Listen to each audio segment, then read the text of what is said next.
दोस्तों आज हम आपके लिए ऐसी वीडियो लेकर आए हैं जिसमें हम आपको ब्लाउज का नाप लेना और ब्लाउज की कटिंग करना सिखाएंगे। तो सबसे पहले हमें ब्लाउज की नाप लेना जरूरी होता है, क्योंकि जब हम ब्लाउज की नाप लेते हैं तभी हमें समझ में आता है कि ब्लाउज हमें किस फिटिंग से बनाना है। तो चलिए हम सबसे पहले आपको ब्लाउज का नाप लेना सिखाते हैं। ब्लाउज का नाप लेने के लिए सबसे पहले हमें ब्लाउज की लंबाई का नाप लेना होता है। तो लंबाई हमारी 12 इंच पर है। उसके बाद हमें ब्लाउज की चौड़ाई का नाप लेना होता है। ब्लाउज की चौड़ाई का नाप हम आगे से भी ले सकते हैं और पीछे से भी ले सकते हैं। तो हम आपको पीछे से नाप लेना बताएंगे ब्लाउज की चौड़ाई का। तो ब्लाउज की चौड़ाई का नाप हमें कंधे के पास से लेना होता है, क्योंकि कंधे के पास से ही ब्लाउज का नाप लेने पर फिटिंग का ब्लाउज बन पाता है, क्योंकि कंधे के पास ब्लाउज का फिटिंग ज़्यादा अच्छा बनता है। ब्लाउज की फिटिंग 16 इंच पर है, मतलब हमारा ये 32 इंच की फिटिंग का ब्लाउज है। उसके बाद हम कमर की नाप लेंगे। कमर की नाप हमारी 14 इंच पर है। 2 इंच कमर की साइड में कम रहता है। पीछे वाले गले की लंबाई हमारी 8.5 इंच पर है और चौड़ाई 6.5 इंच पर है। तो इस तरह से हमें ब्लाउज की नाप लेना होता है। उसके बाद आस्तीन का भी हम नाप ले लेंगे। आस्तीन की लंबाई हमारी 4 इंच की है और इसकी फिटिंग गोलाई हमारी 12 इंच पर है। तो इस तरह से हमें ब्लाउज का नाप लेना है। अब हम सामने वाले भाग का नाप लेंगे। सामने वाले गले का नाप हमारा 6 इंच पर है और इसकी चौड़ाई का नाप 2.5 इंच पर है। तो इस तरह से हमारा ये ब्लाउज का नाप हो जाएगा। अब हम इसी नाप से ब्लाउज की कटिंग करेंगे। सबसे पहले हम अपने पीछे वाले भाग की कटिंग करेंगे। तो पीछे वाले भाग के लिए हम कपड़े को इस तरह से मोड़ देंगे डबल करके, जितना हमें कपड़े की ज़रूरत है। तो हम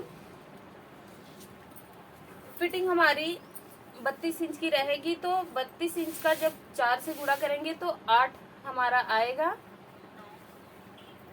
32 इंच को जब हम 4 भाग में मोड़ेंगे तो हमारा 8 आएगा। तो हमारी फिटिंग 8 इंच पर रहेगी। इसकी लंबाई हमारी 12.5 इंच पर है, लेकिन हम कटिंग करने के लिए इसकी लंबाई 14 इंच पर रखेंगे, क्योंकि आधा इंच हमारा सिलाई में चला जाएगा।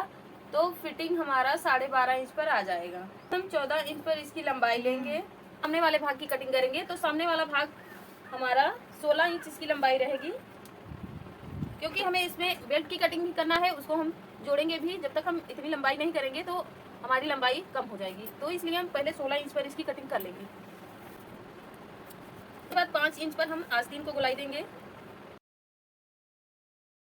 सामने का गला हम 2 इंच का बनाएंगे, चौड़ाई में 2 इंच का और लंबाई में 6 इंच का, और फिर गले में भी हमें गोलाई दे देना है।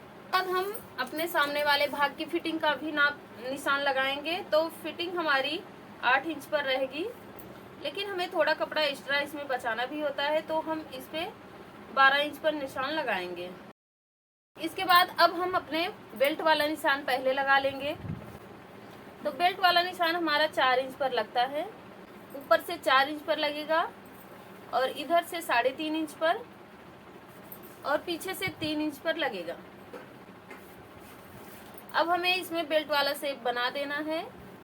उसके बाद अब हम अपने सामने वाली टेकिंग का निशान लगाएंगे।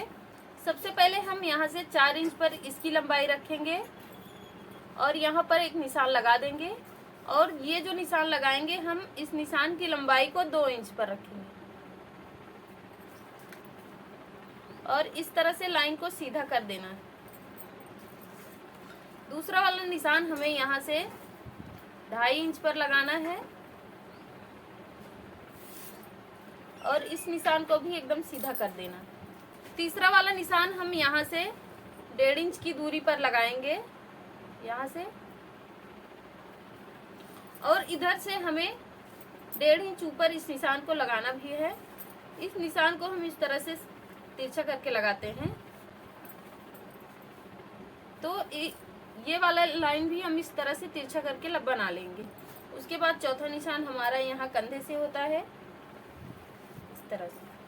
अब हम जो इस पे तीरे का निशान लगाते हैं उसको आपको बताएंगे कि हमें कितनी दूरी पर इसको लगाना होता है। तो हमारा नीचे वाला जो निशान होता है उसको हम 1 इंच की दूरी पर रखते हैं और निशान को इस तरह से तिरछा करके बनाया जाता है। जब हम निशान को इस तरह से तिरछा करके इस पर सिलाई लगाते हैं तो हमारी चोली एकदम परफेक्ट बनती है।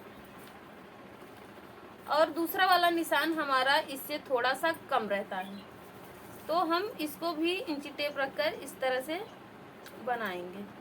तो आधा आधा इंच हमारा दोनों किनारे पर सिलाई में जाएगा और इस निशान को इस तरह से बनाना होता है। तीसरा वाला निशान थोड़ा उससे कम में लगता है, उस पे हम इस तरह से निशान लगाते हैं और इसी तरह से हम चौथे वाले निशान को भी लगाएंगे।